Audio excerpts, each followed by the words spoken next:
Exhortación apostólica Dilexite del Papa León XIV sobre el amor hacia los pobres. Acompañar a los migrantes, numeral 73. La experiencia de la migración acompaña la historia del pueblo de Dios. Abraham parte sin saber a dónde va. Moisés conduce a un pueblo peregrino por el desierto. María y José huyen con el niño a Egipto. El mismo Cristo que vino a los suyos y los suyos no lo recibieron. Juan 1:15.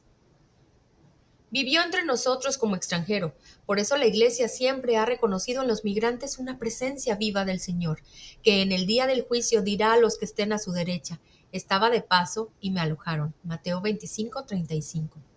En el siglo XIX, cuando millones de europeos emigraban en busca de mejores condiciones de vida, dos grandes santos se destacaron en la atención pastoral de los migrantes: San Juan Bautista Scalabrini y Santa Francisca Javier Cabrini. Scalabrini, obispo de Piacenza, fundó los misioneros de San Carlos para acompañar a los migrantes en sus comunidades de destino, ofreciéndoles asistencia espiritual, jurídica y material. Veían los migrantes destinatarios de una nueva evangelización, alertando sobre los riesgos de la explotación y la pérdida de la fe en tierra extranjera, respondiendo con generosidad al carisma que el Señor le había concedido. Scalabrini miraba más allá, miraba hacia el futuro, hacia un mundo y una iglesia sin barreras, sin extranjeros. Santa Francisca Cabrini, nacida en Italia y naturalizada estadounidense, se convirtió en la primera ciudadana de los Estados Unidos en ser canonizada. Para cumplir su misión de atender a los emigrantes, cruzó el Atlántico varias veces e, impulsada por una singular audacia, empezó de la nada la construcción de escuelas, hospitales y orfanatos para multitud de desheredados que se aventuraban a buscar trabajo en el Nuevo Mundo, sin conocer la lengua y sin medios que les permitieran una inserción digna en la sociedad norteamericana, en la que a menudo eran víctimas de personas sin escrúpulos. Su corazón materno, que no se resignaba jamás, llegaba a ellos donde quiera que se encontraran, en los tugurios, en las cárceles y en las minas. En el año santo de 1950, el Papa Pío XII la proclamó patrona de todos los migrantes. La tradición de la actividad de la Iglesia con y para los migrantes continúa, y hoy ese servicio se expresa en iniciativas como los centros de acogida para refugiados, las misiones en las fronteras y los esfuerzos de Cáritas Internacional y otras instituciones. El magisterio contemporáneo reafirma claramente este compromiso. El Papa Francisco recordaba que la misión de la Iglesia junto a los migrantes y refugiados es aún más amplia, insistiendo en que la respuesta al desafío planteado por las migraciones contemporáneas se puede resumir en 4 verbos: acoger, proteger, promover e integrar. Pero estos verbos no se aplican solo a los migrantes y a los refugiados, expresan la misión de la Iglesia en relación a todos los habitantes de las periferias existenciales, que deben ser acogidos, protegidos, promovidos e integrados. Y añadía: cada ser humano es hijo de Dios. En él está impresa la imagen de Cristo. Se trata entonces de que nosotros seamos los primeros en verlo y así podamos ayudar a los hermanos y a la hermana, que deben de ser acogidos, respetados y amados. Una ocasión que la providencia nos ofrece para contribuir a la construcción de una sociedad más justa, una democracia más plena, un país más solidario, un mundo más fraterno y una comunidad cristiana más abierta, de acuerdo con el Evangelio. La Iglesia, como madre, camina con los que caminan. Donde el mundo ve una amenaza, ella ve hijos. Donde se levantan muros, ella construye puentes. Sabe que el anuncio del Evangelio solo es creíble cuando se traduce en gestos de cercanía y de acogida, y que en cada migrante rechazado es Cristo mismo quien llama a las puertas de la comunidad, al lado de los últimos. La santidad cristiana florece con frecuencia en los lugares más olvidados y heridos de la humanidad, los más pobres entre los pobres, los que no solo carecen de bienes, sino también de voz y de reconocimiento de su dignidad, ocupan un lugar especial en el corazón de Dios. Son los preferidos del Evangelio, los herederos del reino. Es en ellos donde Cristo sigue sufriendo y resucitando. Es en ellos donde la Iglesia redescubre la llamada a mostrar su realidad más auténtica. Santa Teresa de Calcuta, canonizada en 2016, se convirtió en un ícono universal de la caridad vivida hasta el extremo en favor de los más indigentes descartados por la sociedad. Fundadora de las Misioneras de la Caridad, dedicó su vida a los moribundos abandonados en las calles de la India, recogía a los rechazados, lavaba sus heridas y los acompañaba hasta el momento de la muerte con una ternura que era oración. Su amor por los más pobres y, y entre los pobres la llevaba no solo a atender sus necesidades materiales, sino también a anunciarles la buena noticia del Evangelio. Queremos proclamar la buena nueva a los pobres de que Dios les ama, de que nosotros les amamos, de que ellos son alguien para nosotros, de que ellos también han sido creados por la misma mano amorosa de Dios para amar y ser amados. Nuestros pobres son grandes personas, son personas muy queribles. No necesitan nuestra lástima y simpatía, necesitan nuestro amor comprensivo, necesitan nuestro respeto, necesitan que les tratemos con dignidad.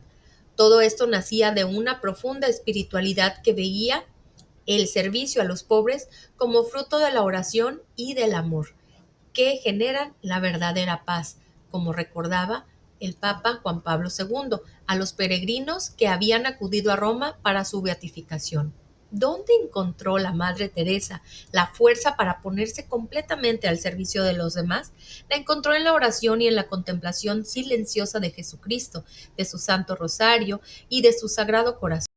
Lo dijo ella misma, el fruto del silencio es la oración, el fruto de la oración es la fe, el fruto de la fe es el amor, el fruto del amor es el servicio, y el fruto del servicio es la paz. La oración colmó su corazón de la paz de Cristo y le permitió irradiarla a los demás. Teresa no se consideraba una filántropa ni una activista, sino esposa de Cristo crucificado, a quien servía con amor total en los hermanos que sufrían. En Brasil, Santa Dulce de los Pobres, conocida como el Ángel Bueno de Bahía, encarnó el mismo espíritu evangélico con rasgos brasileños. Refiriéndose a ella y a otras dos religiosas canonizadas en la misma celebración, el Papa Francisco recordó el amor que profesaban a los más marginados de la sociedad y afirmó que las nuevas santas nos muestran que la vida consagrada es un camino de amor en las periferias existenciales del mundo. La hermana Dulce enfrentó la precariedad con creatividad, los obstáculos con ternura, la carencia con fe inquebrantable. Comenzó acogiendo a enfermos en un gallinero y desde allí fundó una de las mayores obras sociales del país. Atendía a miles de personas al día sin perder nunca su dulzura. Se hizo pobre con los pobres por amor al sumamente pobre. Vivía con poco, rezaba con fervor y servía con alegría. Su fe no la alejaba del mundo, sino que las asumía aún más profundamente en los dolores de los últimos. Se podría recordar también a San Benito Mení y las hermanas hospitalarias del Sagrado Corazón de Jesús, junto a las personas con discapacidades, a San Carlos de Foucault entre las comunidades del Sahara, a Santa Catherine Rexel junto a los grupos más desfavorecidos de Norteamérica, a la hermana Emanuel con los recolectores de basura en el barrio de Esbet el Nak en la ciudad de El Cairo y a muchísimos más. Cada uno a su manera descubrió que los más pobres no son los meros objetos de compasión, sino maestros del Evangelio. No se trata de llevarles a Dios, sino de encontrarlo entre ellos. Todos estos ejemplos enseñan que servir a los pobres no es un gesto de arriba hacia abajo, sino un encuentro entre iguales, donde Cristo se revela y es adorado. San Juan Pablo II nos recordaba que en la persona de los pobres hay una presencia especial de Cristo, que impone a la Iglesia una opción preferencial por ellos. Por lo tanto, cuando la Iglesia se inclina hasta el suelo para cuidar de los pobres, asume su postura más elevada. Movimientos populares. Debemos reconocer también que a lo largo de la historia cristiana, la ayuda a los pobres y la lucha por sus derechos no han implicado solo a los individuos o a algunas familias, a las instituciones o a las comunidades religiosas. Han existido y existen varios movimientos populares integrados por laicos y guiados por líderes populares, muchas veces bajo sospecha e incluso perseguidos. Me refiero a un conjunto de personas que no caminan como individuos, sino como el entramado de una comunidad de todos y para todos, que no pueden dejar que los más pobres y débiles se queden atrás. Los líderes populares entonces son aquellos que tienen la capacidad de incorporar a todos. No les tienen asco ni miedo a los jóvenes lastimados y crucificados. Estos líderes populares saben que la solidaridad también es luchar contra las causas estructurales de la pobreza, la desigualdad, la falta de trabajo, la tierra y la vivienda, la negación de los derechos sociales y laborales. Es enfrentar los destructores efectos del imperio del dinero. La solidaridad, entendida en su sentido más hondo, es un modo de hacer historia, y eso es lo que hacen los movimientos populares. Por esta razón, cuando las distintas instituciones piensan en las necesidades de los pobres, se requiere que incluyan a los movimientos populares y animen a las estructuras del gobierno, tanto locales, nacionales e internacionales, con ese torrente de energía moral que surge de la incorporación de los excluidos en la construcción del destino común. Los movimientos populares efectivamente nos invitan a superar esa idea de las políticas sociales concebidas como una política hacia los pobres, pero nunca con los pobres, nunca de los pobres y mucho menos inserta en un proyecto que reunifique a los pueblos. Si los políticos y los profesionales no los escuchan, la democracia se atrofia, se convierte en un nominalismo, una formalidad, pierde representatividad, se va desencarnando porque deja fuera al pueblo en su lucha cotidiana por la dignidad, en la construcción de su destino. Lo mismo se debe decir de las instituciones de la Iglesia. Capítulo cuarto. Una historia que continúa. El siglo de la doctrina social de la Iglesia. La aceleración de las transformaciones tecnológicas y sociales de los últimos 2 siglos, llena de trágicas contradicciones, no solo ha sido sufrida, sino también afrontada y pensada por los pobres. Los movimientos de trabajadores, de mujeres y de jóvenes, así como la lucha contra la discriminación racial, han dado lugar a una nueva conciencia de la dignidad de los marginados.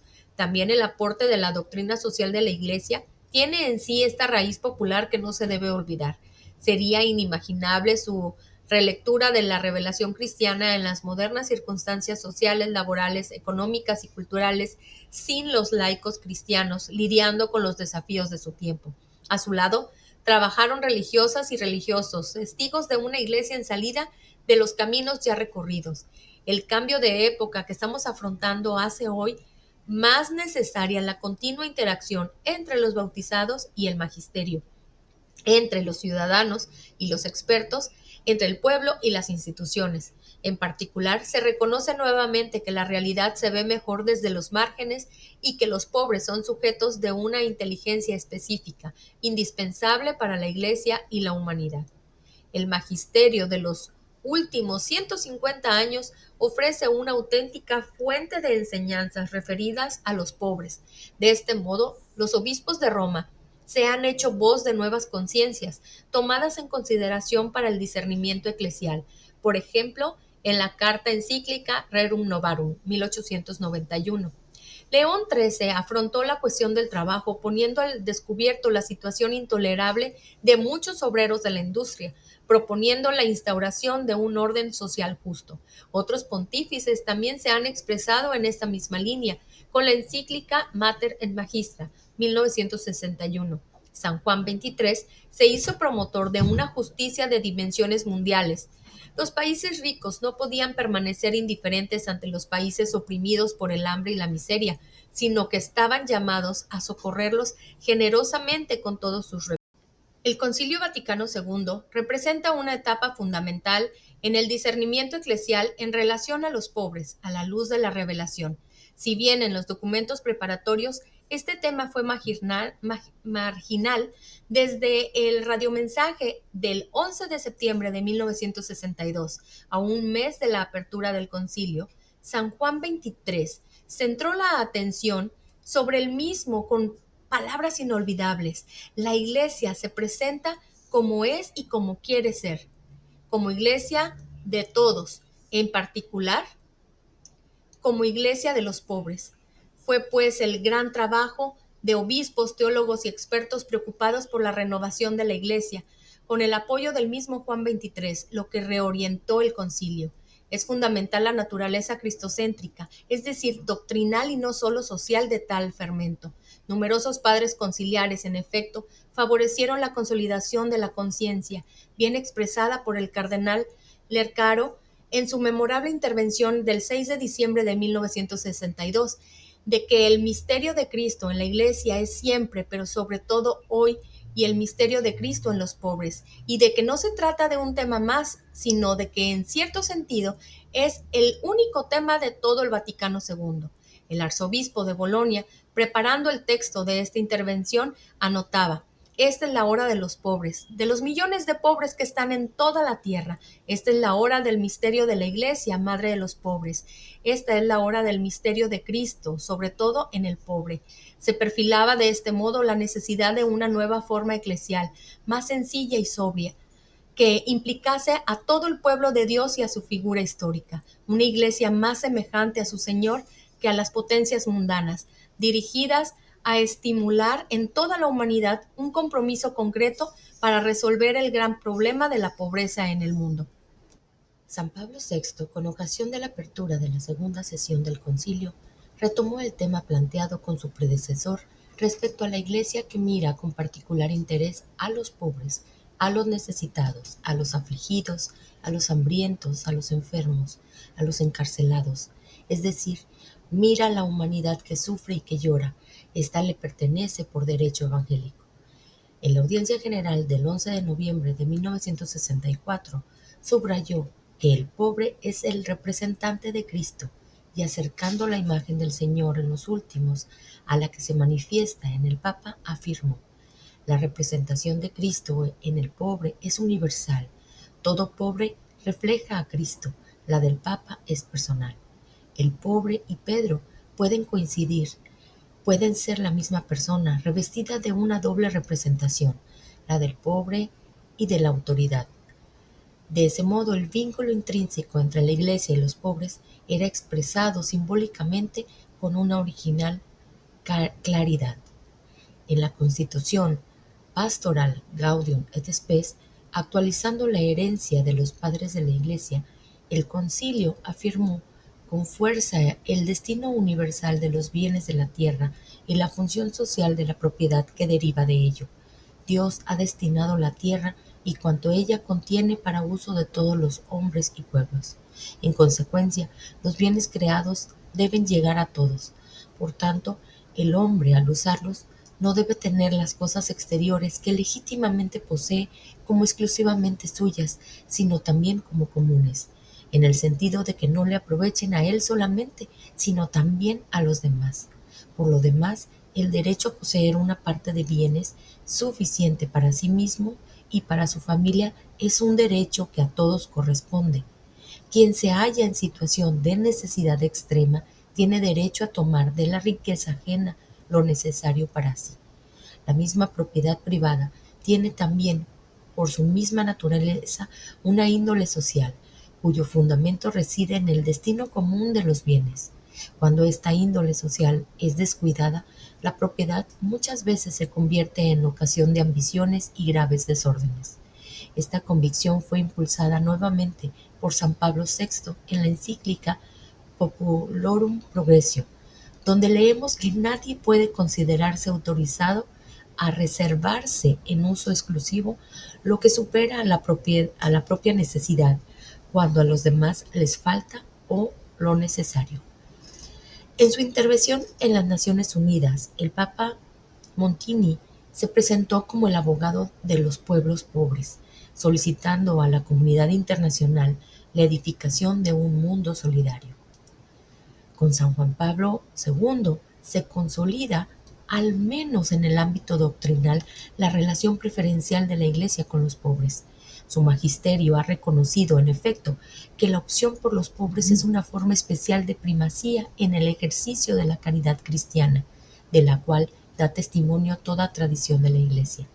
En la encíclica Solicitudo Rei Socialis escribe también que hoy, vista la dimensión mundial que ha adquirido la cuestión social, este amor preferencial con las decisiones que nos inspira no pueden dejar de abarcar a las inmensas muchedumbres de hambrientos, mendigos, sin techo, sin cuidados médicos y sobre todo sin esperanza de un futuro mejor. No se puede olvidar la existencia de esta realidad. Ignorarlo significaría parecernos al rico Epulón, que fingía no conocer al mendigo Lázaro, postrado a su puerta. Su enseñanza sobre el trabajo adquiere importancia cuando queremos pasar en el rol activo de los pobres, en la renovación de la Iglesia y de la sociedad, dejando atrás el paternalismo de la mera asistencia de sus necesidades inmediatas. En la encíclica Laborem Exercens afirma que el trabajo humano es una clave, quizá la clave esencial de toda la cohesión social. Frente a las múltiples crisis que ha caracterizado el comienzo del tercer milenio, la lectura de Benedicto XVI se hace más marcadamente política. Así, la carta encíclica Caritas in Veritate afirma que se ama al prójimo tanto más eficazmente cuando más se trabaja por un bien común que responde también a sus necesidades reales. Además, observa que el hambre no depende tanto de la escasez material cuanto de la insuficiencia de recursos sociales, el más importante de los cuales es el de tipo institucional. Es decir, falta un sistema de instituciones económicas capaces tanto de asegurar que se tenga acceso al agua y a la comida de manera regular y adecuada desde el punto de vista nutricional, como de afrontar las exigencias relacionadas con las necesidades primarias y con las emergencias de crisis alimentarias reales, provocadas por causas naturales o por la irresponsabilidad política nacional e internacional. El Papa Francisco ha reconocido como además del magisterio de los obispos de Roma en los últimos decenios, se ha hecho cada vez más frecuentes el posicionamiento adoptados por las conferencias episcopales nacionales y regionales al respecto. Por ejemplo, él pudo testimoniar en primera persona el compromiso particular del episcopado latinoamericano al reflexionar sobre la relación de la Iglesia con los pobres. En el periodo postconciliar, en casi todos los países de América Latina se sintió fuertemente la identificación de la Iglesia con los pobres y la participación activa en su rescate. Fue el corazón mismo de la Iglesia el que se conmovió ante tanta gente pobre que sufría desempleo, subempleo, salarios inicuos y estaba obligada a vivir en condiciones miserables. El martirio de San Óscar Romero, arzobispo de San Salvador, fue al mismo tiempo un testimonio y una exhortación viva para la Iglesia.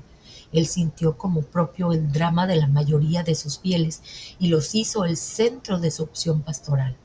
Las conferencias del episcopado latinoamericano en Medellín, Puebla, Santo Domingo y Aparecida constituyen etapas significativas también para toda la Iglesia. Yo mismo, misionero durante largos años en Perú, debo mucho a este camino de discernimiento eclesial que el Papa Francisco ha sabido unir sabiamente al de otras iglesias particulares, especialmente las del sur global. Ahora quisiera referirme a dos temas específicos en este magisterio episcopal: estructuras de pecado que causan pobreza y desigualdades extremas. En Medellín, los obispos se pronunciaron en favor de la opción preferencial por los pobres. Cristo, nuestro Salvador, no solo amó a los pobres, sino que siendo rico se hizo pobre, vivió en la pobreza, centró su misión en el anuncio a los pobres de su liberación y fundó su iglesia como signo de esa pobreza entre los hombres. La pobreza de tantos hermanos clama justicia, solidaridad, testimonio, compromiso, esfuerzo y superación para el cumplimiento pleno de la misión salvífica encomendada por Cristo. Los obispos afirmaron con fuerza que la Iglesia, para ser plenamente fiel a su vocación, no solo debe compartir la condición de los pobres, sino también ponerse de su lado, comprometiéndose diligentemente en su promoción integral. La Conferencia de Puebla, ante el agravamiento de la pobreza en América Latina, confirmó la decisión de Medellín con una opción franca y profética en favor de los pobres y calificó las estructuras de injusticia como pecado social. La caridad es una fuerza que cambia la realidad. una auténtica potencia histórica de cambio. Es la fuente a la que debe hacer referencia todo compromiso para resolver las causas estructurales de la pobreza y llevarlo a cabo urgentemente. Hago votos, por lo tanto, para que crezca el número de políticos capaces de entrar en un auténtico diálogo que se oriente eficazmente a sanar las raíces profundas y no la apariencia de los males de nuestro mundo, porque se trata de escuchar el clamor de pueblos enteros, de los pueblos más pobres de la tierra.